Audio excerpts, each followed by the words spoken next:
Welcome to Innovating with Scott Amyx, and I'm your host, Scott. And today I'm joined by Brad Paterson, who is the CEO of Splitit. Welcome, Brad. Hi, Scott. Thanks for having me. Great to be here. All right, so we were just talking about how this is a new norm, right? I mean, it looks like you're working from your home office, and we're just talking about some lighting issues. What's it like to, be in essentially a quarantine situation rather than being in the office? It's different. I think we're all learning every day. It's definitely missing the social aspect of brainstorming with the team. So we're figuring out how to solve that. Little things such as lighting for different scenarios and different interviews and meetings is a daily challenge. But we've got it pretty easy, and I feel very good. I think there's a lot of people out there doing it much harder than we are from a health perspective or small business owners. So these are small sacrifices to make. Absolutely. Now let's talk a little bit about your background. You have spent many years in the payment industry working at Intuit, PayPal, as well as Visa. Mm-hmm. Be curious to understand from your perspective how that landscape has changed over the years. A huge amount. I think the problems that we're solving now are very different from before. So I was fortunate enough to start at Vsub back in the early times in Singapore, back in the 90s. Was one of the early employees at PayPal in Asia Pacific. I think I was the third or fourth employee out there helping start Australia and then build out the Asia Pacific business. Then more recently at Intuit. I think the problems that I've seen us solve initially have always been around trust. They've always been around convenience. Back in the PayPal days, it was around helping people have confidence to shop online. Then it became more of a convenience issue. At Intuit, I saw it was very much around cash flow for small businesses. And that was very much the case at PayPal as well, cash flow for small businesses. And here at Splitit, we're seeing it's really around giving control to shoppers and letting them do things on their terms. Funnily enough, or not funnily enough, over the last week or so, we're going to see all of those problems come together. Trust, cash flow, and control. I think it's exciting to be in a fintech space that you get to solve a lot of those problems across a wide range of industries. Yeah, I like the way you phrase that. It's really intriguing in terms of the different dimensions that you're talking about.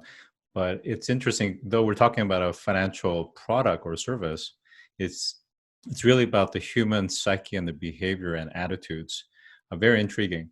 Let's shift gears and talk about Splitit. What is it, and how do you guys work differently with merchants and consumers? We're an installment payments player for credit cards. What we do, and we do differently to everybody else, is we enable consumers with a credit card to pay in installments at the point of sale. There are a number of the buy now, pay later industry has exploded in the last couple of years. There's so many players.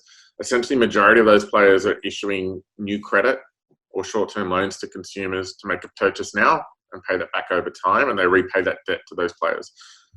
We have a different view. Our view is that you can use the credit that you have already today, and you can, at the point of sale, type in your credit card, you choose a slider for the number of installments, and we take care of the rest. We work with the payment systems to place a hold on the card, and then we put through monthly installments. That's essentially, and I can talk about the benefits of that as well. So tell us a little bit more in terms of how that works. Is that an arrangement that's made with the merchant, or is that more on the credit card, Visa side and MasterCard side? We're integrated deeply throughout the payment system. So throughout the Visa MasterCard networks, we have over 80 payment gateway or processing partners around the world to process transactions anywhere. We are seeing that you can use any card. There's over 1.8 billion cards which can use Splitit today. What we do is we sign up merchants directly. We sign up merchants to accept Splitit. Once they add Splitit to their website, anybody with a credit card can use the service. And for the merchants, the value proposition is that they're expecting greater gross sales as a result. So even though it is a bit of a delay in cash flow, they're expecting higher conversion rate. Is that right?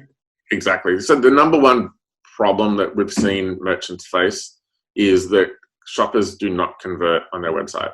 So 60 to 70% of consumers that are on a website that add goods to the cart do not convert. The top reason for that is price.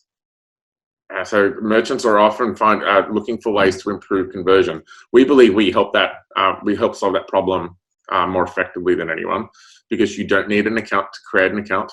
Use an existing financial instrument that you have, but reduce the sticker shock. The cognitive load on a consumer reduces to think that I'm going to spend $1,000 on a new refrigerator versus I'm going to actually spend $200 a month for the next 5 months. They're much more likely to convert. So we see conversion increase 20 to 30% for merchants. For consumers, this is really about helping improve your cash flow.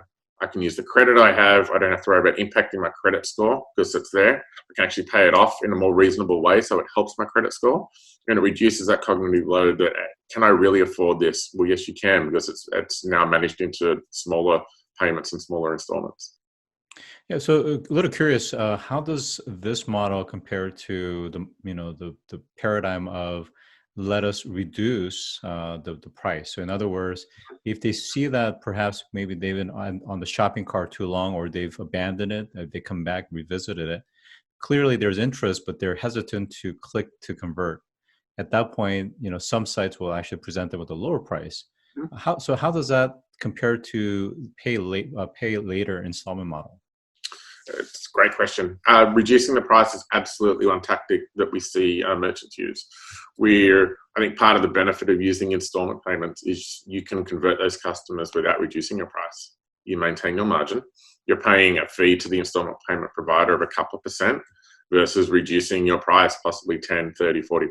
So you can protect your margins, use a payment tool to help convert those people. Some people just want a lower price, and some people will convert at a lower price. So I don't think there is one silver bullet, but I think there are a number of options, including price reduction and installments, which can help improve cart conversion. Now, for your clients, merchant clients, what are kind of the price range or threshold that is ideal for your service? So in other words, is it $1,000 USD, or is it something much smaller? What is that appetite, and who determines that? It's open to anybody. We have strong product market fit for average order values over $300. So if it's a $50 transaction, we're probably not the best fit for those merchants just yet. We're not seeing a great affinity. We're seeing a very strong affinity for over $300. Actually, our average transaction size is about $800 US, and the average number of installments is 5. So we're seeing consumers purchase goods around $800, spreading that over 5 installments on average. Now, it used to be that large department stores, of course, now many of them have gone bankrupt or something reduced in brand size. But, let's say you went to Sears or Kmart or something comparable, and you bought a large appliance or large, something that's fairly sizable in terms of ticket size.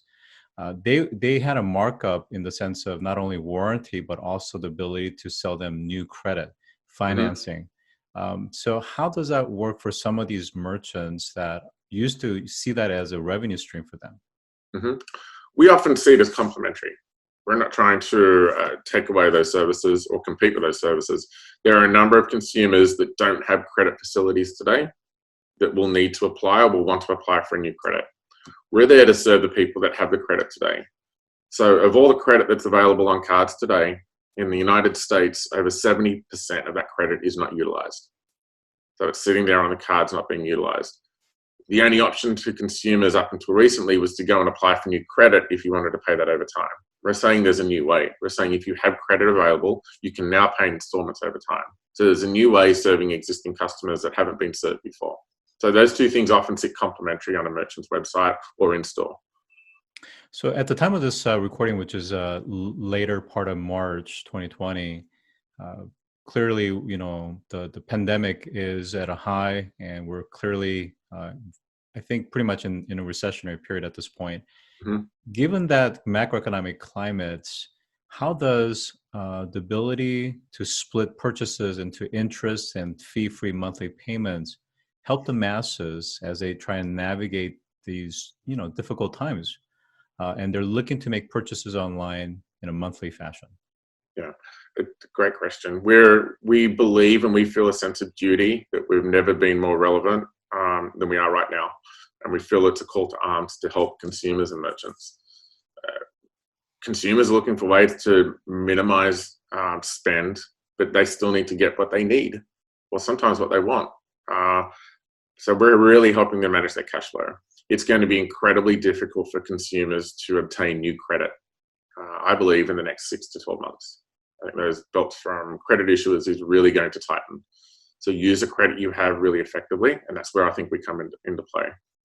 On the merchant side, what was spending marketing to attract new customers just became much more difficult because they have a cash problem as well. So converting people that they have, existing customers or organic customers, we can play a big role in helping them.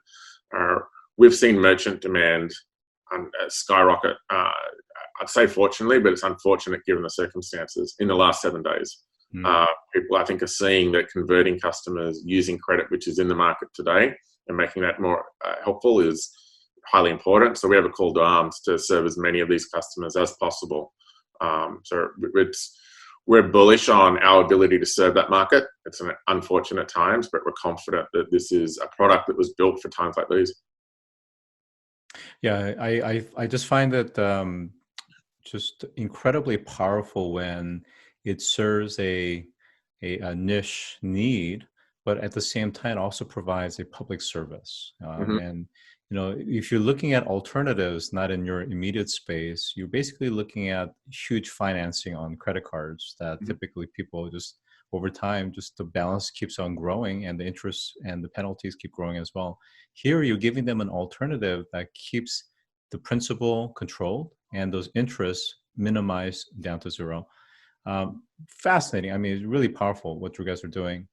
Now, I read somewhere that you recently made a case that the pay later companies, which is the class that you guys are in, at least in Australia, are operating in a completely unregulated fashion, leaving consumers vulnerable. Can you elucidate on that a little bit? Sure. I think the premise of our argument is there should be a level playing field for everybody. So what credit card issuers or other finance issuers traditionally have been bound by a regulatory scope, which actually enforces them to treat consumers in a certain way in terms of disclosure, in terms of checks that they do to issue that credit, et cetera, et cetera.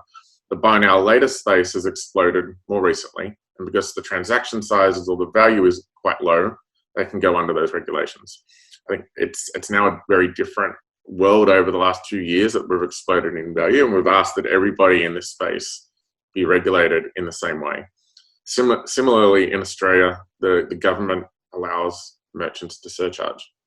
So anybody within the payment system must allow merchants to surcharge or to pass on the cost of the transactions to consumers. It makes it quite a free market in terms of competitive nature.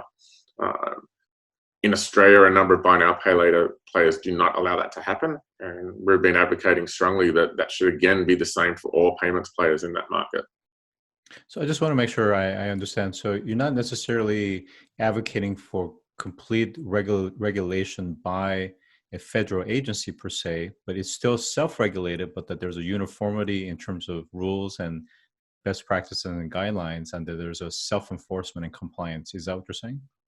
Yes, I think the industry has actually taken some good steps forward. There's been the formulation of a best practice code, a code of conduct within the industry.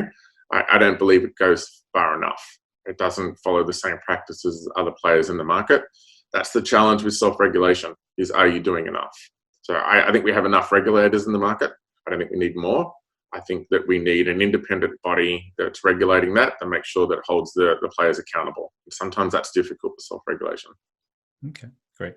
Now, a few weeks ago, you made an announcement about a large kind of, pretty big news around Vsub partnership. Can you go into a little bit more detail about that?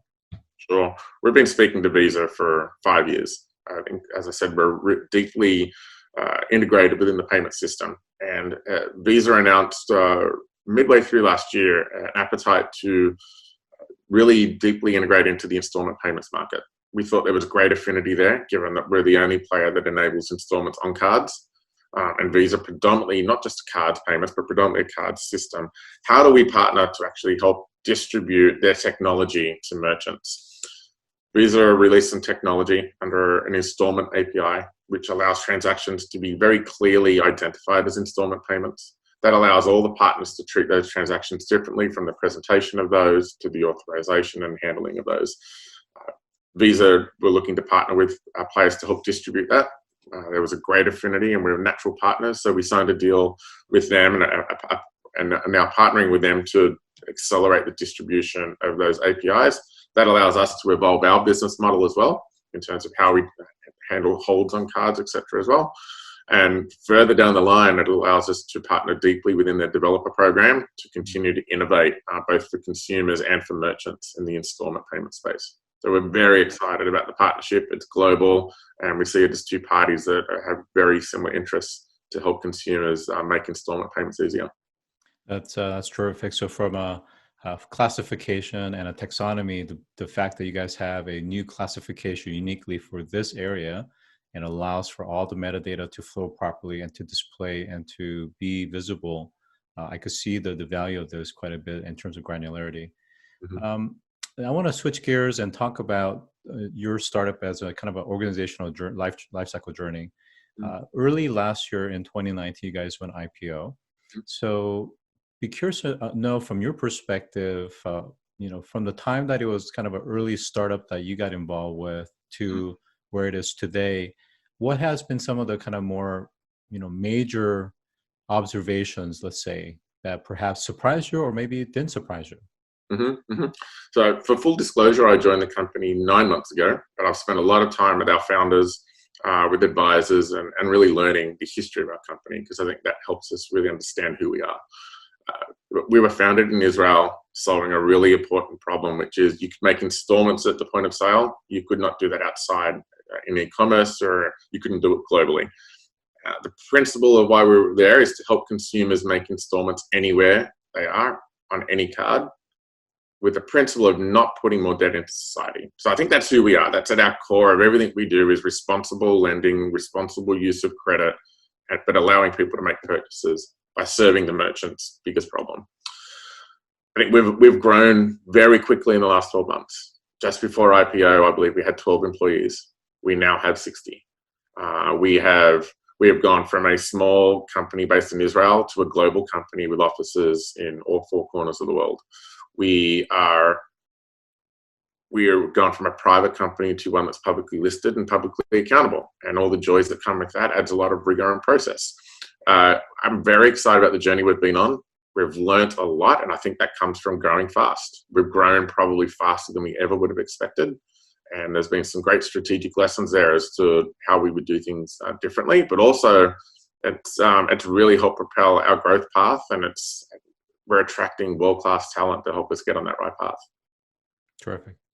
So the last question I have for you is, if you look at your kind of career in aggregates, can you share a project or a product failure that you gleaned some sort of a lessons learned that you can share with others?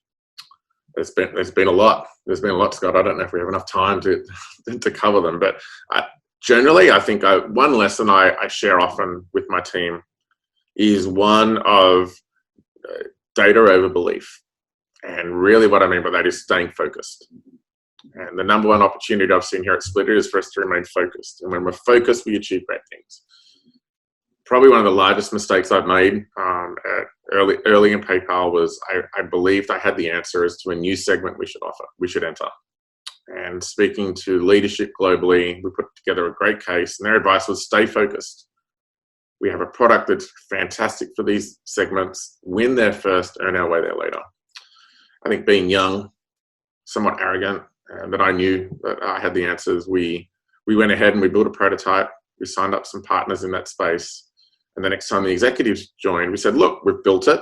We have traction. We're generating revenue. And I think the leadership at the time said, that's great. If you don't shut this down, you don't have a job. And I think that was absolutely the right answer, because what we showed is we weren't talking about the progress we made where we were strongest, where we had product market fit and we were focused. We were taking resources away to somewhere else. From a leadership perspective now, I now see that we were dispersing resources versus actually being really focused. And guess what? PayPal now has that product. They're now serving that market well, but they didn't launch it for 10 years. So I think it's all about time and what's best for the organization versus what you think is right at the time. Well, thank you for sharing that tremendous maturity in terms of looking at it from a different lens now. So today I've been joined by Brad Paterson, who is the CEO of Splitit. Thank you so much for joining, and thanks for your insights. Thanks for having me, Scott. Great talking to you.